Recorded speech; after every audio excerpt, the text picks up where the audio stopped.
오늘은 바로 알고 바로 믿자라는 제목으로 함께 은혜를 나누고자 합니다. 진퇴양난이라는 말이 있어요. 이 말은 앞으로 나아가기도 어렵고 또 뒤로 물러가기도 어려운 상황을 일컫는 말입니다. 그런데 오늘 본문에 보면 이 애굽에서 나온 이스라엘 자손들이 바로 이런 상황에 처해 있는 것을 볼 수가 있습니다. 앞에는 홍해 바다가 가로막혀서 더 이상 갈 수도 없고, 또 뒤에는 설상가상으로 애굽의 바로가 모든 군대를 거느리고 이스라엘 자손들을 쫓아오고 있는 상황이었던 것입니다.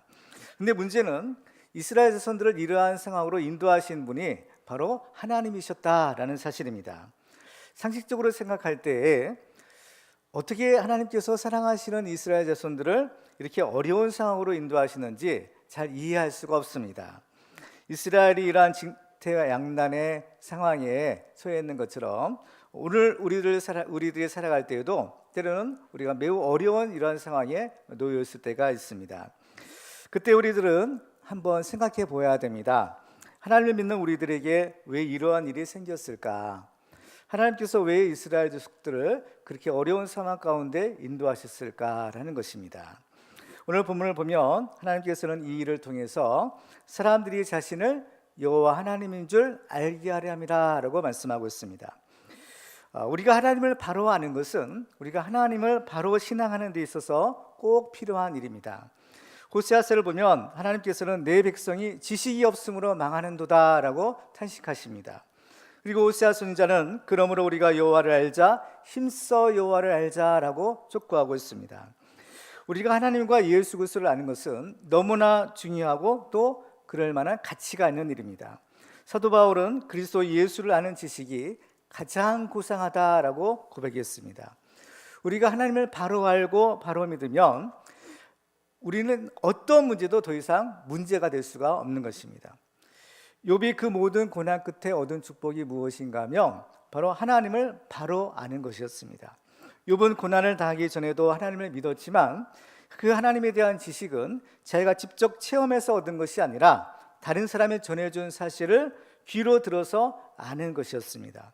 그렇지만 이제 욥은 자기가 직접 하나님을 만나서 자기 눈으로 하나님을 보고 그 하나님을 아는 지식을 얻게 되었던 것입니다. 여러분은 하나님을 어떻게 알고 있고 또 하나님을 어떻게 믿고 있습니까? 오늘 말씀을 통해서 우리들은 그 하나님을 바로 알고 또 바로 믿는 축복의 주인공들이 다 되시기를 주님의 이름으로 축원합니다. 자, 우리가 이 하나님을 바로 알고 바로 믿기 위해서는요, 첫 번째로 우리의 영안을 열어서 우리 가운데 계신 하나님을 보아야 합니다. 이스라엘 자손들이 애굽에서 나왔을 때 그들은 홍해 바다 앞에 장막을 쳤다라고 성경은 기록합니다. 그런데 이 사실을 한 바로가 모든 군대를 거느리고 그들을 다시 잡으려고 쫓아왔어요. 이스라엘 자손들 앞에는 바다가 가로막혀 있고 뒤에는 이제 애굽 군대가 쫓아오고 있는 상황이기 때문에 그야말로 앞으로도 갈 수 없고 뒤로도 갈 수 없는 그 사면초가와 같은 그런 상황입니다. 우리가 하나님을 믿는 신앙생활을 할 때도 때로는 이러한 어려운 상황에 처할 때가 있는데요. 그렇지만 우리가 이런 상황에 처한다 하더라도 우리가 두려워하지 않을 이유가 있어요. 그것은 바로 우리가 믿는 하나님이 전능하신 하나님이시기 때문인 것입니다. 우리가 믿는 여호와 하나님은 어떤 분이시냐?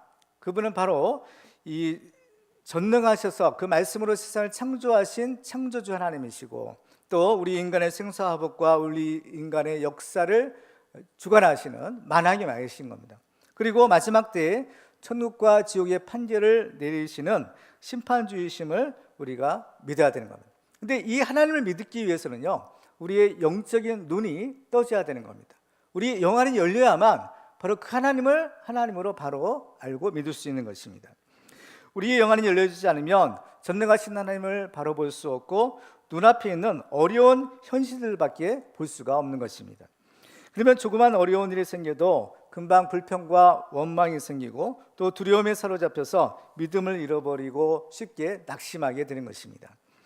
성경에 보면 아람 나라의 왕이 엘리사 선지자를 잡으려고 많은 군사와 병거를 보내서 엘리사가 있던 도단성을 겹겹이 포위했습니다. 아침에 일어나서 그 장면을 본 이 엘리사의 종이 두려움에 떨게 됩니다. 그렇지만 엘리사는 전혀 두려워하지 않았던 것을 볼 수가 있어요. 왜냐하면 하나님께서 자기와 함께 하심을 알았기 때문인 겁니다. 그때 엘리사는 하나님 자기 종에게 이런 말을 해요. 열왕기하 6장에 보면 두려워하지 말라. 우리와 함께한 자가 그들과 함께한 자보다 많으니라 라고 말합니다. 그러면서 하나님께 이 종의 눈을 열어서 보게 하옵소서라고 말합니다. 이 종이 지금 못 보는 것이 있다라는 것입니다. 그래서 하나님께 이 종의 눈을 열어 보게 하옵소서라고 기도해요. 그러니까 하나님께서 정말 그 종의 영안을 열어주시죠. 그래서 이 종이 보니까 불말과 불병거들이 산에 가득하여 엘리사를 둘러치고 있는 것을 보았던 것입니다. 이 엘리사를 겹겹이 호위하고 있는 하늘의 군사들을 보게 된 것이죠. 엘리사의 종처럼 하나님을 믿는 사람이라고 해도 이 믿음의 눈이 떠져 있지 않으면 믿지 않은 세상 사람들과 다를 바가 없게 되는 겁니다. 어려운 일을 만나면 똑같이 걱정하고 똑같이 두려워하고 똑같이 낙심하는 겁니다. 도대체 하나님을 믿는 믿음의 유익과 믿음의 능력이 다 어디에 있는 것일까요? 고린도서 4장에 보면 하나님의 나라는 말에 있지 아니하고 오직 능력이 있다라고 말씀합니다. 우리가 말로는 주여 주여 하면서 하나님을 믿는다라고 하지만 실상은 믿음이 없는 사람들이 참으로 많이 있는 것입니다. 그렇지만 우리의 영적인 눈을 열고 보면 그 전능하신 하나님이 바로 우리와 함께하고 있음을 우리가 발견하게 되는 겁니다. 예수님께서 우리에게 주신 약속이 무엇입니까? 마태복음 28장에 보면 볼지어다 내가 세상 끝날까지 너희와 항상 함께 있으리라 라고 말씀합니다. 주님께서는 항상 우리와 함께 계시겠다라고 약속하신 거예요. 그래서 우리는 어려운 일이 생기고 우리를 낙심하게 하는 일들을 만날 때마다 바로 이 믿음의 눈을 들어서 우리와 함께 하시는 그 하나님을 바라보아야 되는 것입니다. 그래서 우리는 두려워하거나 낙심하지 말고 하나님에 대한 담대한 믿음을 가지고 세상을 이기는 바로 하나님의 종들이 되어야 되는 겁니다. 히브리서 13장에 보면 주님의 이런 약속을 주시는 것을 볼 수가 있어요. 같이 한번 읽어볼까요? 시작. 그가 친히 말씀하시기를 내가 결코 너희를 버리지 아니하고 너희를 떠나지 아니하리라 하셨느니라. 그러므로 우리가 담대히 말하되 주는 나를 돕는 이시니 내가 무서워하지 아니하겠노라. 사람이 내게 어찌하리요 하노라. 하나님께서 내가 너를 도우리라. 내가 반드시 너와 함께하리라. 그리고 약속하시고 지금도 우리와 함께 하시는 것입니다. 그래서 우리들은 이 영적인 눈을 열어서 우리와 항상 함께 하시는 그 전능하신 하나님을 바라보며 믿음의 승리자들이 되시기를 주님의 이름으로 축원합니다. 두 번째로 우리가 하나님을 바로 알고 바로 믿기 위해서는 하나님의 영광을 먼저 생각해야 합니다. 우리는 인생을 살아갈 때 우리가 원치 않은 문제들을 만날 때가 있습니다. 그럴 때 우리들은 왜 내게 이런 일이 일어났지? 많고 많은 사람들 가운데서 왜 하필 나에게 이런 일이 일어났을까? 이러한 질문을 하게 됩니다. 하지만 대부분의 경우에는요, 이 질문에 대한 해답을 얻지 못해요. 왜냐하면 그 질문 자체가 잘못되었고 또 그 질문의 잘못된 이유는 바로 우리가 문제를 바라보는 관점이 잘못되었기 때문인 것입니다. 우리에게 어떤 문제가 생겼을 때 대부분의 경우에는 바로 우리의 입장에서 바로 그 문제를 바라보고 생각하게 되는 것이죠. 그런데 일상에서 벌어지는 일들 중에는 우리와 인과관계가 없는 일들이 참으로 많이 일어나고 있다는 것을 알아야 됩니다. 예를 들어서 나라와 나라 사이에 전쟁이 벌어져요. 그 전쟁의 결과는 직접적으로 모든 사람들에게 고통을 주고 피해를 줄 수 있는 것입니다. 그런데 그 전쟁이 왜 일어났는지, 이것은 국민 어느 개인 한 사람 때문에 이것이 전쟁이 일어나고 일어나지 않는 것이 아닐 수도 있다는 겁니다.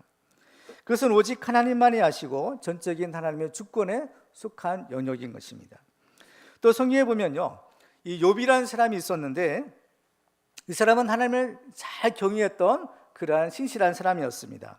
그런데 이 욥이 어느 날 엄청난 고난을 당하죠. 욥도 이러한 고난을 당했을 때 왜 내게 이러한 고난이 있어야 합니까? 이러한 질문을 해요. 그렇지만 하나님께서는 욥에게 직접 그 해답을 주시지 않는 것을 보게 됩니다. 다만 성경은 욥이 알지 못하는 그 천상에서 벌어진 일들을 우리에게 소개해주고 있을 뿐이에요. 성경에 보면 사탄이 어느 날 하나님 앞에 나와 욥을 고소합니다. 욥이 하나님을 잘 믿는 것은 하나님께서 범사에 그에게 복을 주셨기 때문이다라는 것입니다. 그래서 만약에 하나님께서 욥에게 주신 그 축복을 거두어 가신다면 욥은 분명히 하나님을 저주하고 하나님을 경외하는 그 믿음에서 떠나갈 것입니다 라고 주장해요. 그렇지만 하나님은 그렇지 않다라고 자신 있게 말씀하시죠. 욥이 하나님을 믿는 것은 하나님이 주신 축복 때문이 아니라 그 하나님을 사랑하기 때문이다라는 것입니다. 그래서 사탄은 결국 하나님의 허락을 받아서 욥을 이제 시험하기 시작합니다. 사탄은 하나님의 허락하신 범위 내에서만 욥이 가진 것을 빼앗아 보지만 결국 이 욥은 믿음의 승리를 거두고 하나님이 옳다라는 것을 증명할 수 있었습니다. 오늘 본문에서 하나님께서는 이런 말씀을 하시죠. 자, 오늘 3절과 4절을 같이 읽어볼까요? 시작. 바로가 이스라엘 자손에 대하여 말하기를 그들이 그 땅에서 멀리 떠나 광야에 갇힌 바 되었다 하리라. 내가 바로의 마음을 완악하게 한즉 바로가 그들의 뒤를 따르리니 내가 그와 그의 온 군대로 말미암아 영광을 얻어 애굽 사람들이 나를 여호와인 줄 알게 하리라 하심에 우리가 그대로 행하니라. 자, 이것을 보면 하나님께서는 내가 이 바로와 그의 군대로 말미암아 영광을 얻겠다라고 말씀합니다. 지금 당장은 이스라엘 자손들이 이러한 진퇴양난의 어려운 상황 가운데 있지만 결국은 이 일을 통해서 교만한 애굽과 애굽의 군대들을 심판하시고 하나님께서 영광을 거두실 것이다 라고 말씀하는 겁니다. 그렇기 때문에 우리들은 지금 당장 눈앞에 일어난 일만 보고 쉽게 낙심하거나 절망해서는 안 되는 것입니다. 작은 머리를 가지고 있는 우리들은 전지전능하신 하나님이 하시는 일들을 우리가 다 이해할 수는 없는 것입니다. 그래서 어리석은 사람들은 하나님의 존재를 부인하기도 하고 또 하나님에 대해서 원망도 하지만 우리는 바로 이 사실을 알아야 되는 겁니다. 그래서 이사야서 55장에 보면 이렇게 말씀하죠. 이는 내 생각이 너희의 생각과 다르며 내 길은 너희의 길과 다름이니라. 여호와의 말씀이니라. 이는 하늘이 땅보다 높음같이 내 길은 너희의 길보다 높으며 내 생각은 너희의 생각보다 높음이니라 라고 말씀합니다. 그렇기 때문에 우리들은 설령 우리가 이해할 수 없는 일들을 만났을 때에도 이 하나님에 대한 확고한 믿음을 가져야 됩니다. 비록 내가 이해할 수 없는 그러한 상황이 벌어진다 할지라도 하나님은 선하시고 하나님께서는 나에게 가장 좋은 것을 주시는 분이시다라는 것을 우리가 믿어야 되는 겁니다. 그래서 우리들은 바로 이 믿음의 관점에서 이 세상을 바라볼 필요가 있습니다. 특별히 우리들은 어려운 일을 만났을 때 바로 나의 입장에서 판단하지 말고 오히려 이 일을 통해서 어떻게 하면 하나님께 영광을 돌릴 수 있을 것인가라는 것을 먼저 생각해 보아야 됩니다. 사도 바울은 고린도전서 10장에서 그런즉 너희가 먹든지 마시든지 무엇을 하든지 다 하나님의 영광을 위하여 하라라고 말씀합니다. 하나님께서 우리를 창조하시고 또 우리가 살아가는 이유와 목적이 바로 하나님의 영광을 위해서다라는 것을 우리가 잊지 말아야 될 것입니다. 요한복음 11장에 보면 예수님께서 그 나사로가 병이 들었다라는 소식을 들었을 때 이런 말씀을 하셨습니다. 요한복음 11장 4절을 같이 읽어볼까요? 시작. 예수께서 들으시고 이르시되 이 병은 죽을 병이 아니라 하나님의 영광을 위하며 하나님의 아들이 이로 말미암아 영광을 받게 하려 함이라 하시더라. 또 요한복음 9장에 보면요, 예수님께서 길을 가실 때 날때부터 맹인된 사람을 만나시게 됩니다. 그때 제자들이 예수님께 물었어요. 선생님, 이 사람이 맹인으로 난 것이 누구의 죄로 인함입니까? 자기 죄 때문입니까? 아니면 그 부모의 죄 때문입니까? 이렇게 물었어요. 그러니까 예수님이 뭐라고 대답하시겠어요? 요한복음 9장 3절에 보면 예수께서 대답하시되 이 사람이나 그 부모의 죄로 인한 것이 아니라 그에 의해서 하나님이 하시는 일을 나타내고자 하심이라 라고 말씀합니다. 지금 우리들은 이해할 수 없는 어떤 고난을 만나더라도 우리가 믿음으로 그 고난을 이겨내면 나중에는요, 우리가 바로 그 모든 것을 이해할 수 있고 또 하나님께 영광을 돌릴 수 있는 날이 반드시 오게 되는 것입니다. 그래서 우리들은 하나님의 선하심을 믿고 우리들은 무슨 일을 만나든지 오직 하나님께 영광을 돌리는 믿음의 승리자들이 다 되시기를 주님의 이름으로 축원합니다. 세 번째로 우리가 하나님을 바로 알고 바로 믿기 위해서는 하나님께 간절히 기도하고 또 그 응답을 기다려야 합니다. 사람이 감당할 수 없는 어려운 일을 만났을 때 바로 이 믿음의 이 상황에 대한 반응이 두 종류가 있는 것을 보게 돼요. 믿음 있는 사람과 믿음 없는 사람. 믿음 있는 사람은 일단 불평하고 또 원망하다가 결국에는 좌절하고 낙심하게 됩니다. 오늘 본문에도 보면 이스라엘 자손들이 이런 말을 하는 것을 보게 돼요. 오늘 출애굽기 14장 11절과 12절을 보면요, 그들이 또 모세에게 이르되 애굽에 매장지가 없어서 당신이 우리를 이끌어내어 이 광야에서 죽게 하느냐? 어찌하여 당신이 우리를 애굽에서 이끌어내어 우리에게 이같이 하느냐? 우리가 애굽에서 당신에게 이런 말이 이것이 아니냐 이르기를 우리를 내버려 두라 우리가 애굽 사람을 섬길 것이라 하지 아니하더냐 애굽 사람을 섬기는 것이 광야에서 죽는 것보다 낫겠노라라고 말합니다. 이렇게 하나님께서 그들을 애굽에 10가지 재앙을 내리셔서 그들을 바로의 손에서 구원해 내셨지만 그들이 어려운 일을 만났을 때 금방 불평하는 겁니다. 그렇지만 믿음 있는 사람들은 이러한 일을 만났을 때 어떻게 할까요? 하나님께 기도하는 것입니다. 기도하는 거예요. 야고보서 5장에 보면 너희 중에 고난 당하는 자가 있느냐 그는 기도할 것이요 라고 말씀합니다. 고난 당할 때는 바로 이때는 우리가 기도해야 될 때구나 라는 것을 알아야 돼요. 하나님께서 우리에게 고난을 허락하신 까닭은 우리로 하여금 바로 기도를 시키기 위함이구나 라는 것을 알아야 되는 겁니다.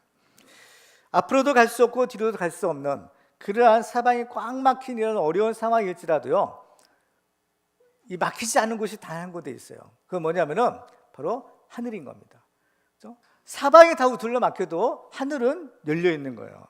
그 때문에 우리들은 하늘 위에 계신 하나님을 바라보고 우리는 기도해야 되는 겁니다. 하나님, 우리가 이러한 어려운 상황에 처해 있습니다. 하나님께서 우리에게 피할 길을 열어 주옵소서라고 기도하는 것입니다.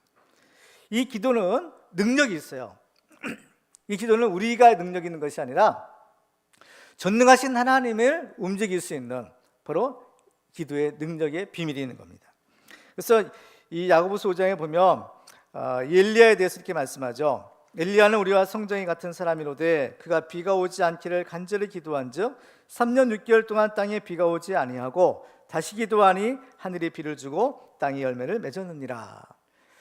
바로 이 엘리야 선지자는 기도함으로써 하늘 문을 닫히기도 하고 하늘 문을 열리기도 하는 그러한 능력의 사람이 되었던 것입니다. 우리가 기도하면요 하나님께서 하늘 문을 열어주시고 반드시 우리의 기도에 응답해 주세요. 예수님께서 마태복음 18장에서 이런 말씀을 주십니다. 우리 같이 한번 읽어볼까요? 시작. 진실로 너희에게 이르노니 무엇이든지 너희가 땅에서 매면 하늘에서도 매일 것이요 무엇이든지 땅에서 풀면 하늘에서도 풀리리라. 진실로 다시 너희에게 이르노니 너희 중에 두 사람이 땅에서 합심하여 무엇이든지 구하면 하늘에 계신 내 아버지께서 그들을 위하여 이루게 하시리라.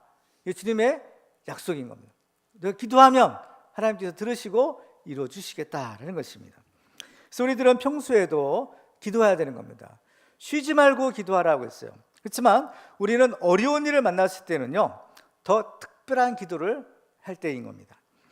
에스더는 이스라엘 민족이 멸절을 당하는 위기의 순간에 그야말로 죽으면 죽으리라라는 이러한 각오로 왕위 앞에 나갑니다. 그가 왕위 앞에 나가기 전에 바로 모르드게에게 이런 부탁을 해요. 당신은 가서 수산에 있는 유다인들을 다 모으고 나를 위하여 금식하되 밤낮 3일을 먹지 말고 마시지도 마소서. 나도 나의 시녀로 더불어 이렇게 금식한 후에 주례를 어기고 왕에게 나아가리니 죽으면 죽으리라. 민족의 멸절을 앞에 둔 이러한 절박한 상황에서 바로 음식을 끊고 금식하며 하나님 앞에 기도로 나갔던 것입니다. 예수님도 우리를 구원하시기 위하여 십자가를 앞에 두시고 그야말로 간절하게 기도하셨던 것을 보게 됩니다. 누가복음 22장에 보면 예수께서 힘쓰고 애써 더욱 간절히 기도하시니 땀이 땅에 떨어지는 핏방울 같이 되더라라고 말씀합니다. 예수님도 기도하실 때 이렇게 그야말로 간절하게 하나님 앞에 기도했던 것입니다. 특별히 우리가 이 생명을 구원하는 일에는요 이 자기 생명을 건 기도를 해야 돼요. 왜냐하면 생명은 생명으로서만이 얻을 수 있는 것이기 때문에 한 영혼을 구원하기 위한 기도 이게 그냥 보통에서 되겠어요? 그것은 그야말로 자기 생명을 건 이런 간절한 이 기도가 필요하다는 것입니다. 그래서 예수나 예수님이나 그야말로 죽으면 죽으리라 라는 이 각오로 하나님께 간절하게 기도하고 응답을 받던 것입니다. 오늘 부분에 보면 이스라엘 자손들도 그 생명의 위협을 받았을 때 하나님께 부르짖어 기도했다는 것을 알게 돼요. 출애굽기 14장 10절에 보면 바로가 가까이 올 때에 이스라엘 자손이 눈을 들어본즉 애굽 사람들이 자기들 뒤에 이른지라 이스라엘 자손이 심히 두려워하여 여호와께 부르짖고라고 기록합니다. 이스라엘 백성들도 이제 어떻게 해요? 막 이 죽음을 코앞에 두고 하나님께 막 부르짖었던 거예요. 부르짖었다는 것은 기도했다는 겁니다. 절박한 상황에서 누구를 의지할 수 있겠어요? 그래서 자기들을 애굽에서 인도해 내신 분이 하나님이기 때문에 그 하나님만 믿고 부르짖어 기도했던 겁니다. 그런데 우리가 이렇게 하나님께 기도했으면요, 우리 하나님 뜻대로 기도하며 하나님께서 반드시 응답해 주실 것을 또 우리가 믿어야 되는 겁니다. 이스라엘 자손들은 어떤 문제가 있었는가 하면 그들이 하나님께 부르짖어 기도했어요. 간절하게 기도한 겁니다. 그렇지만 기도는 했지만 믿음이 없었다는 겁니다. 그렇죠? 기도했음에도 불구하고 그들은 믿음이 없기 때문에 여전히 불평하고 원망하는 그런 믿음 없는 행동을 하는 것입니다. 그렇지만 모세는 바로 두려워하는, 바로 불평하는 그 이스라엘 자손들에게 이렇게 말해요. 자, 출애굽기 14장 13절과 14절을 같이 읽겠습니다. 시작. 모세가 백성에게 이르되 너희는 두려워하지 말고 가만히 있어서 여호와께서 오늘 너희를 위하여 행하시는 구원을 보라. 너희가 오늘 본 애굽 사람을 영원히 다시 보지 아니하리라. 여호와께서 너희를 위하여 싸우시리니 너희는 가만히 있을지니라. 우리가 하나님 앞에 기도했으면요, 하나님의 응답을 이제는 기다려야 한다는 겁니다. 그렇죠? 기도했으면 하나님께서 이루실 줄 믿고 그 응답을 이제 기다리는 시간이 필요하다라는 것입니다. 근데 성경에 보면 우리가 이 기도의 응답을 받을 때 조심할 것이 하나 있다라고 말씀하셔요. 그것은 바로 우리가 기도하고 의심하지 말아야 된다라는 것입니다. 야고보서 1장 6절 이하를 같이 읽어볼까요? 시작. 오직 믿음으로 구하고 조금도 의심하지 말라. 의심하는 자는 마치 바람에 밀려 요동하는 바다 물결 같으니 이런 사람은 무엇이든지 죽기 얻기를 생각하지 말라. 두 마음을 품어 모든 일에 정함이 없는 자로다. 그러니까 기도의 응답을 받으려면요, 내가 기도하고 하나님께서 이 기도에 응답해 주실 것을 확실하게 믿어야 한다는 겁니다. 이게 들어주실지 안 들어줄지 이런 마음 가지고 기도하면 안 되는 거예요. 내가 기도했으면 하나님께서 응답하시겠다고 약속하셨기 때문에 반드시 들어주시겠다, 이런 확신을 갖고 우리가 기도하고 또 행동하라라는 것입니다. 이 조지 뮬러라는 분이 있죠. 조지 뮬러는 무려 5만 번 이상 기도의 응답을 받았다라고 해요. 그래서 이 조지 뮬러가 쓴 책에 보면 그 자기의 기도의 5가지 원리를 이제 소개하고 있는데, 제 첫 번째 원리가 무엇인가 하면요, 자기의 기도가 하나님의 뜻에 맞는 것이다라고 생각하면 하나님께서 반드시 응답할 수 있는 줄 믿고 전혀 의심하지 않았다는 겁니다. 제가 기도해요. 이게 하나님의 뜻대로 기도한다, 이게 하나님의 뜻이 맞다라고 생각한다면 하나님께서 이 기도를 반드시 들어주실 것이다 믿었다는 거예요. 전혀 의심하지 않았다는 겁니다. 이것이, 그리고 또 한 가지는 기도할 때 포기하지 않았다는 겁니다. 한번 기도하고 안 이루어지는구나, 안 되는구나 이렇게 중단하는 것이 아니라 그 기도의 응답이 올 때까지 포기하지 않고 계속해서 기도했다는 거예요. 그래서 한 예를 들어보면 이 조지 밀러가 자기 친구를 전도하기 위해서 기도하기 시작합니다. 근데 그 기도가 응답이 잘 안 돼요. 그래서 언제까지 기도하느냐? 무려 52년을 기도했다는 거예요. 52년을 그 자기 친구를 위해서 계속해서 포기하지 않고 기도했다는 거예요. 그래서 결국에는 그 기도가 응답 받았을까요? 안 받았을까요? 응답 받았겠죠. 응답 받아서 결국에는 그 친구가 나중에 회심하고 예수를 믿게 되는 그런 일이 있게 되었던 것입니다. 바로 이것이 조지 뮬러의 응답받는 기도의 비결이다라는 것이에요. 그렇기 때문에 우리들은 하나님 앞에 기도하면요, 하나님 내 기도를 반드시 들어주신다, 이거를 우리가 믿어야 된다는 겁니다. 성경에 보면 이 다윗이라는 사람이 있어요. 다윗은 수많은 전쟁을 치렀던 사람입니다. 그래서 수없이 죽을 고비를 많이 겪었던 사람이에요. 근데 이 다윗도요, 이러한 어려움을 처했을 때 뭘 했겠어요? 하나님께 기도했겠죠. 시편 86편에 보면 나의 환난 날에 내가 주께 부르짖으리니 주께서 내게 응답하시리라 라고 말합니다. 나의 환난 날에 내가 주께 부르짖으리니 기도하겠다는 거예요. 그러면 주께서 내게 응답하실 것이다라는 거예요. 이것은 단순히 자기의 확신이나 또 어떤 신념이 아니라 이것은 살아계신 하나님의 약속을 믿는 것이었습니다. 시편 50편에 보면 환난 날에 나를 부르라, 내가 너를 건지리니 내가 나를 영원롭게 하리라 라고 말씀하는 것입니다. 그래서 우리들은 기도했으면 하나님께서 반드시 응답해 주실 것을 믿어야 됩니다. 특별히 우리가 기도하게 되면요, 우리의 문제는 더 이상 우리의 것이 아니라 이것은 이제 하나님의 문제가 되는 겁니다. 그래서 예수님이 수고하고 무거운 짐진 자들아 다 내게로 오라, 내가 너를 쉬게 하리라는 거예요. 우리의 무거운 짐을 가지고 있어요. 그래서 이것을 하나님께 기도하는 겁니다. 그러면 주님께서 우리의 이 무거운 짐들을 하나님이 대신 져주시고 하나님이 가져가시는 거예요. 그렇기 때문에 이 문제는 이제 더 이상 나의 문제가 아니라 하나님의 문제가 되셔서 하나님이 그 문제를 책임지고 해결해 주시는 겁니다. 그때 우리들은요, 어떤 문제를 가지고 하나님 앞에 나와서 기도할 때 기도했으면 더 이상 그 문제 가지고 걱정하지 말아야 되는 겁니다. 그렇죠? 근데 만약에 우리가 기도했는데도 불구하고 여전히 의심이 들고 여전히 그러면 걱정이 든다, 그러면 어떻게 될까요? 그것은 아직 그 기도의 응답을 받지 못했다라는 증거인 겁니다. 그때는요, 더 기도해야 되는 거예요. 그렇죠? 아직 하나님께서 요구하시는 기도의 분량이 채워지지 않은 것입니다. 그 때문에 정말 우리의 마음에 이 확신이 들 때까지요, 우리는 간절히 계속해서 기도해야 되는 겁니다. 그래서 어느 순간에 하나님께서 이 기도를 들어주시겠다라는 그런 마음에 확신이 들 때가 있는 겁니다. 그러면요, 이제는 그건 응답 받은 겁니다. 이미 하나님께서 그런 허락하신 거예요. 그때는요, 이제 더 이상 걱정하거나 두려워할 필요가 없게 되는 것입니다. 예수님을 믿는 우리들에게는 특별히 이 예수의 이름으로 기도할 수 있는 특권이 우리에게 주어졌어요. 요한복음 14장 13절과 14절을 같이 읽어볼까요? 시작. 너희가 내 이름으로 무엇을 구하든지 내가 행하리니 이는 아버지로 하여금 아들로 말미암아 영광을 받으시게 하려 함이라.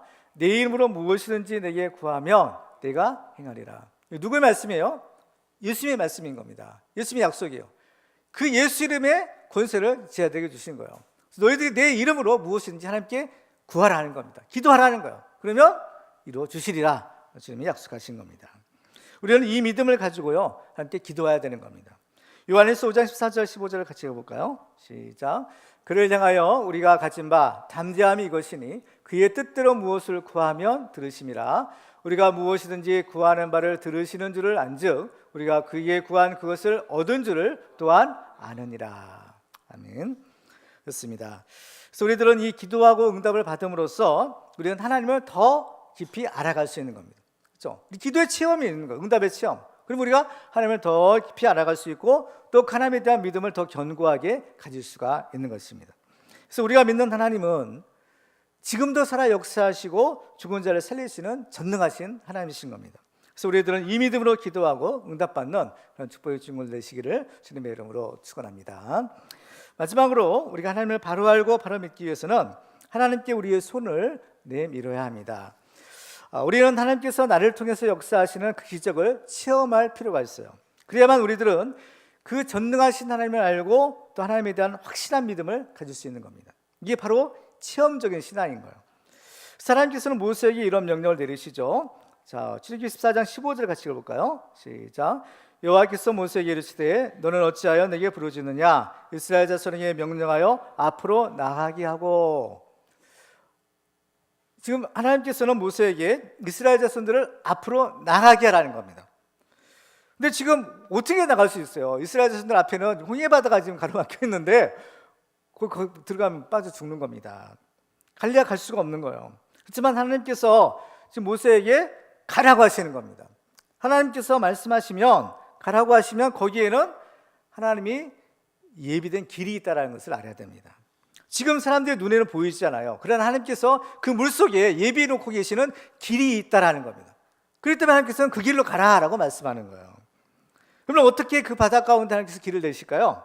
자, 16절을 같이 읽어볼게요. 시작. 지팡이를 들고 손을 바다 위로 내밀어 그것이 갈라지게 하라. 이스라엘 자손이 바다 가운데서 마른 땅으로 행하리라. 지팡이를 손을 들고 바다를 내밀어 갈라지게 하라는 겁니다. 그러면 그것이 갈라질 것이라는 겁니다. 길이 생길 것이라는 거죠. 믿음이 없는 사람들은 길이 없으면 길이 없다라고 절망합니다. 그렇지만 믿음의 사람들은 바로 하나님이 예비하신 그 길을 갈 수 있는 거예요. 하나님은 어떤 분이신지요? 여호와 이레 하나님이에요. 예비하신 하나님인 겁니다. 우리의 갈 길을 미리 예비하시고 우리의 필요를 미리 예비해 놓고 계시는 분이신 거예요. 홍해 바다 속에 난 길은 하나님을 믿지 않던 애굽 사람들에게는 죽음의 길이요 심판의 길이었습니다. 그렇지만 하나님을 믿는 이스라엘 자손들에게는 그 길이 생명의 길이요 구원의 길이었던 것입니다. 하나님께서는 우리들에게도 바로 예수 그리스도를 통해서 우리에게 생명의 길을 열어주셨어요. 예수님께서는 내가 곧 길이요 진리요 생명이니 나로 말미암지 않고는 아버지께로 올 자가 없느니라 라고 말씀합니다. 예수님은 우리가 하나님께로 갈 수 있는 생명의 길이 되신 분인 겁니다. 모세를 통해서 바닷길을 내어 이스라엘 족속들을 구원해내신 하나님께서는 예수 그리스도를 통하여 하늘의 길을 열어주셔서 우리를 구원해 주시는 겁니다. 그래서 우리들은 이 놀라운 하나님의 구원의 역사의 주인공이 되어야 되는 겁니다. 하나님께서 이 홍해바다의 길을 내실 때 모세에게 지팡이를 손에 들고 그 손을 바다 위로 내밀어 그것이 갈라지게 하라라고 말씀합니다. 그래서 모세가 그 말씀대로 순종했더니 정말 이 바다에 마른 길이 생기게 된 거예요. 자, 오늘 21절 한번 볼까요? 모세가 바다 위로 손을 내밀매 여호와께서 큰 동풍을 밤새도록 바닷물을 물러가게 하시니 물이 갈라져 바다가 마른 땅이 된지라. 모세가 순종하였더니 하나님께서 바다를 갈르시는 겁니다. 하나님이 또 명령하시죠. 26절 한번 볼까요? 여호와께서 모세에게 이르시되 네 손을 바다 위로 내밀어 물이 애굽 사람들과 그들의 병거들과 마병들 위에 다시 흐르게 하라 하시니 명령하시오. 그러니까 모세는 또 순종합니다. 27절에 보면 모세가 곧 손을 바다 위로 내밀매 새벽이 되어 바다의 힘이 회복된지라 애굽 사람들이 물을 거슬러 도망하나 여호와께서 애굽 사람들을 바다 가운데 엎으시니라고 기록합니다. 여기서 보면요, 하나님은 모세 없이도 혼자서도 얼마든지 이 기적을 행하실 수 있으셨어요. 그럼에도 불구하고 하나님께서는 그 모세의 손을 통해서 이 엄청난 기적을 행하시는 겁니다. 모세의 손이 능력이 있어 이 모세의 손을 사용하신 것이 아니죠. 모세의 손은 다만 하나님이 사용하시는 도구에 불과한 겁니다. 그래서 이스라엘 백성들이 구원받고 난 다음에 하나님을 찬양하죠. 그때 어떻게 하나님을 찬양하는가 하면 출애굽기 15장 6절을 같이 읽습니다. 시작. 여호와여 주의 오른손이 권능으로 영광을 나타내시니이다. 여호와여 주의 오른손이 원수를 부수시나이다. 여기서 보면 이 모세의 손이 바로 여호와의 하나님의 오른손이었다라고 말하고 있는 것입니다. 그래서 모세는 하나님 명령에 순종해서 그 손을 내밀었을 뿐이지만 하나님께서는 이 모세의 손을 통하여 위대한 하나님의 기적을 이루시고 영광을 얻으시는 겁니다. 모세에게 내 손을 내밀라 명령하신 하나님께서는 우리들에게도 또한 내 손을 내밀라라고 말씀하실 수 있어요. 마가복음 3장에 보면 한편 손 마른 자가 있었던 것을 보게 됩니다. 예수님은 그 사람에게 내 손을 내밀라라고 하셔요. 왜 내밀라고 하셨을까요? 그 사람을 고쳐주기 위한 겁니다. 마가복음 3장 5절에 보면 그 사람에게 이르시되 내 손을 내밀라 하시니 내밀매 그 손이 회복되었더라라고 기록합니다. 이제 우리도 우리의 손을 하나님께 내밀어야 됩니다. 그래서 그 손이 바로 하나님이 역사하시는 손이 되도록 해야 되는 것입니다. 그래서 모세의 손을 통해서 위대한 일을 이루신 하나님께서 바로 우리를 통해 역사하시고 또 우리는 그 하나님의 기적을 체험하고 하나님께 영광을 돌릴 수가 있는 것입니다.